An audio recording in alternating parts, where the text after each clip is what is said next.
भूतकाल, वर्तमान काल और भविष्य काल।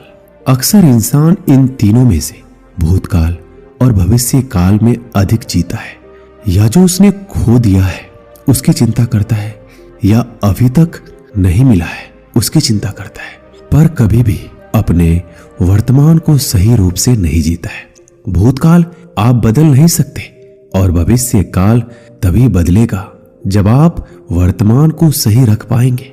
महात्मा बुद्ध कहते हैं, जो भी करना है हमें वर्तमान में करना है और बस वर्तमान में ही करना है। लेकिन लोगों के दिमाग में भविष्य की चिंताएं घेरी रहती है।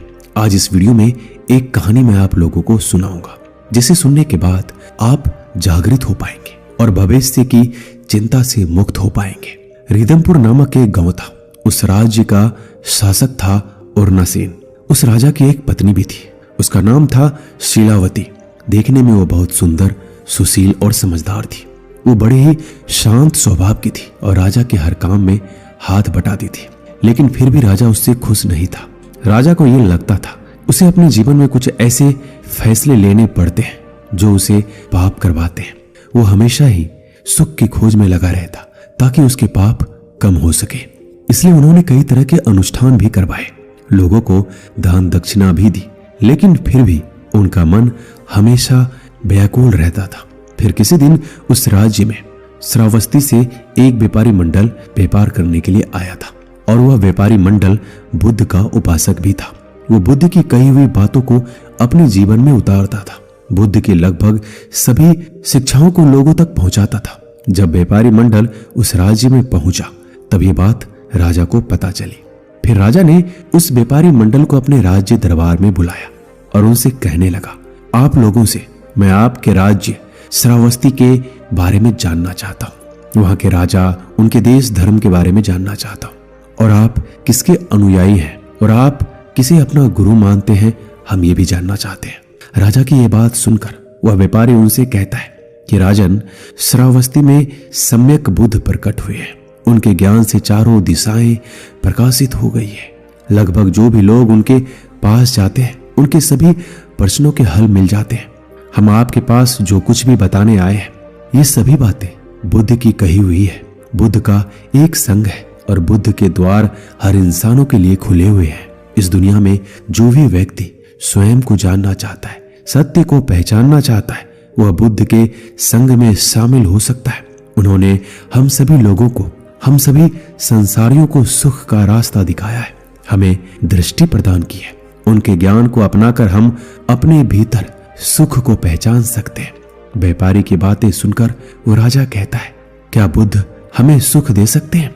व्यापारी कहता है, हे राजन, बुद्ध के अनुसार मनुष्य का सुख उसके ही साथ होता है, लेकिन दुर्भाग्यवश मनुष्य उसे समझ नहीं पाता है, उसे देख नहीं पाता है और सुख को खोजने के पीछे पीछे अपना दुख उत्पन्न करता ही रहता है। व्यापारी की ये अनुभव वाली बातें राजा को आकर्षित कर रही थी। ये बातें सुनकर राजा भी बुद्ध से मिलना चाहता था। फिर राजा व्यापारी से बोले कि हे व्यापारीगण, मैं बुद्ध से मिलना चाहता हूँ। उनके बारे में सुनकर मेरे भीतर मिलने की उत्सुकता जाग गई है। उसके बाद राजा उस व्यापारी मंडल को धन्यवाद देकर उन्हें 1 लाख रुपए का इनाम भी देता है। फिर राजा तुरंत ही अपने कुछ साथी को लेकर बुद्ध से मिलने के लिए निकल जाता है। राजा रास्ते में बुद्ध के कई चित्र मन में बनाए रहता है। जैसे जैसे रास्ता कटता जाता है, राजा की उत्सुकता और बढ़ती जाती है कि वह तुरंत ही बुद्ध से मिले। और उधर बुद्ध भिक्षा मांगने के लिए निकल जाते हैं। भिक्षाटन करने के बाद बुद्ध चिनाव नदी के तट पर ध्यान करने के लिए बैठ जाते हैं। और जब भी बुद्ध ध्यान में बैठते हैं, बुद्ध के शरीर से दिव्य रोशनी निकलती है। उनके शरीर की आभा आकर्षित लगने लगती है। जब बुद्ध ध्यान करने के लिए बैठे हुए थे तभी वो राजा वहां से गुजर रहा था। उसकी नजर बुद्ध पर गई। उसने बुद्ध को देखा तो दंग रह गए। उन्होंने ऐसी आभा आज तक नहीं देखी थी। वो बुद्ध को पहचान नहीं पा रहे थे, लेकिन उन्हें देखकर वो रुक गए और बुद्ध के पास जाने लगे। राजा जाकर बुद्ध को प्रणाम करता है और उनसे कहता है, मैंने आज तक आप जैसा व्यक्ति नहीं देखा है। आपको देखकर ऐसा लगता है आपके आसपास सुख की वर्षा हो रही हो, जहां पर कोई भी चिंता नहीं है, कोई भी दुख नहीं है, सिर्फ और सिर्फ आनंद ही आनंद है। आपका स्वरूप बिल्कुल वैसा ही लग रहा है जिस तरह व्यापारियों ने मुझे बताया था। कहीं आप बुद्ध तो नहीं है? राजा की ये बातें सुनकर बुद्ध मुस्कुराने लगते हैं और राजा से कहते हैं, हाँ, लोग मुझे ही बुद्ध कहते हैं। बुद्ध की ये बातें सुनकर मानो राजा की आंखों से आंसू निकल आए और ये आंसू खुशी के थे। राजा बुद्ध से कहता है, महात्मन, मैं बहुत दूर देश से आपसे मिलने आया हूँ। आपके बारे में व्यापारियों ने मुझसे कहा था। उन्होंने मुझसे ये भी कहा कि आप कहते हैं कि व्यक्ति का सुख उसके पास होता है, लेकिन फिर भी वह दुख के पीछे भागता ही रहता है। उनकी ये बातें मैं समझ नहीं पाया कि आखिर एक व्यक्ति अपने भीतर सुख होते हुए भी वह दुख के पीछे क्यों भागेगा। तब बुद्ध राजा से कहते हैं, हे राजन, एक व्यक्ति भागता तो सुख के पीछे ही है, लेकिन अगर आप एक छोटे बच्चे को देखोगे तो एक छोटे बच्चे को जलती हुई लौ अच्छी लगती है और वह उसे पकड़ना चाहता है, और उसे पकड़ने के बाद वो अपना हाथ जला बैठता है। ठीक उसी प्रकार जो जागृत नहीं है उसे दुख सुख नजर आता है और वो उसके पीछे तब तक भागता रहता है जब तक कि वो अपना हाथ ना जला ले। तब राजा बुद्ध से कहते हैं, हे बुद्ध, वास्तव में मैं कोई छोटा बच्चा नहीं हूं, मैं सुख और दुख को देखकर पहचान सकता हूं। तब बुद्ध कहते हैं कि जरा मेरी बातों को ठीक से समझो। एक समर्थ्यवान व्यक्ति ही चाहता है कि वो शक्तिशाली राजा बने, और इस चाहत को पूरा करने के लिए वह दिन रात दुख में ही निकाल देता है। वह सारा दिन यही सोचता रहता है कि वह कैसे राजा के पद को प्राप्त कर सके। उसे राजा के पद को पाने में, वहां तक पहुंचने में अपना सुख नजर आता है, लेकिन वह उस सुख को नहीं देख पाता है जो उसे मिला हुआ है। वैसे लोग ये नहीं देखते कि वह स्वस्थ है, सामर्थ्यवान भी है, ये सुख तो उसके साथ ही है, लेकिन वैसे लोग इनका आनंद नहीं ले पाते क्योंकि वो उसमें सुख ढूंढ रहा है जो उसके पास है ही नहीं। बुद्ध फिर बोलते हैं, देखा जाए तो आप भी दुखी हैं, क्योंकि एक व्यक्ति जो राजा होता है उसका सुख यह है कि उसे यह मौका मिला है, उसके पास एक बड़ी समुदाय है, एक बड़ी प्रजा है जिसका वो एक साथ ध्यान रख सकता है, उनकी सेवा कर सकता है, अपनी प्रजा के आंसुओं को पोंछ सकता है। लेकिन यह सिर्फ आपके साथ नहीं होता है, यह लगभग सभी राजाओं के साथ होता है कि एक राजा अपने भीतर खुशी को नहीं देख पाता। वो सिर्फ और सिर्फ बड़ा राजा बनना चाहता है, बड़ा सम्राट होना चाहता है, दूसरे राज्य को जीतना चाहता है। उसे जो मिला है उसका उस पर ध्यान नहीं है, बल्कि जो उसके पास नहीं है उसके पीछे भाग रहा है, और यही उसके दुख का सबसे बड़ा कारण है।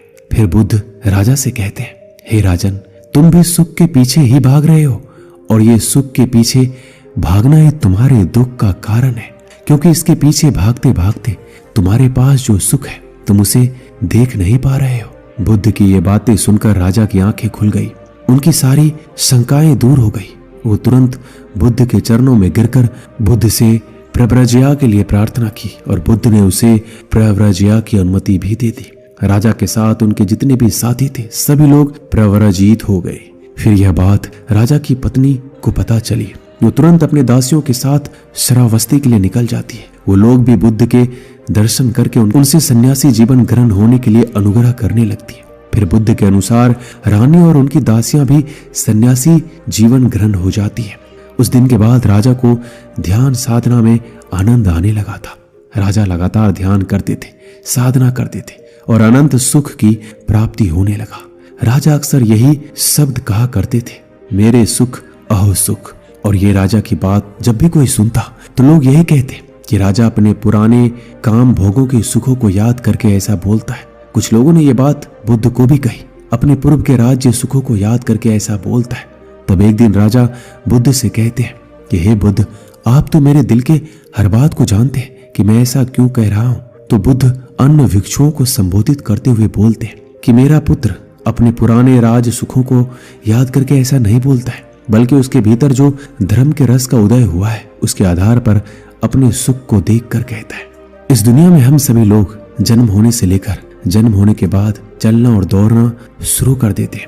हमारी दौड़ चलती रहती है, हम अपने जीवन में कभी नहीं रुकते, हम सिर्फ और सिर्फ आगे देखते रहते हैं। और इसी आगे देखने की वजह से हम अपने आसपास देख ही नहीं पाते। हम अपने पास ये नहीं देखते हैं कि हमारे पास क्या मिला है। देखा जाए तो कुछ पाने की इच्छा गलत नहीं है, लेकिन हम उसी इच्छा को पाने की वजह से हमारे पास जो कुछ भी हमें मिला है हम उसे देख ही नहीं पाते, हम उसे अनदेखा कर देते, क्योंकि उस वक्त हम अपने वर्तमान से हट जाते और हम अपने वर्तमान से हटकर भविष्य की दौड़ लगाते हैं।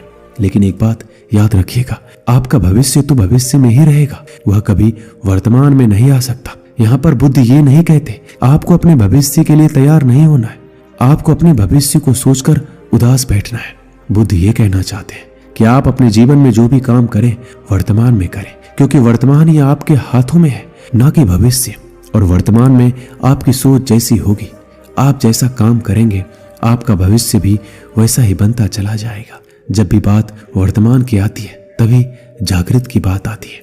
बुद्ध कहते हैं आप जागृत हो तभी आप सही फैसला ले पाएंगे, अपने किए हुए काम को महसूस कर पाएंगे और अपने जीवन से निकलने वाले समय को भी आप महसूस कर पाएंगे। क्योंकि इस जीवन की दौड़ में और पाने की इच्छा में हम उस समय को महसूस नहीं कर पा रहे जो लगातार हमसे निकलता जा रहा है। उस भविष्य को पाने के लिए हम वो सब कुछ करते रहते हैं, चाहे वो गलत हो या सही।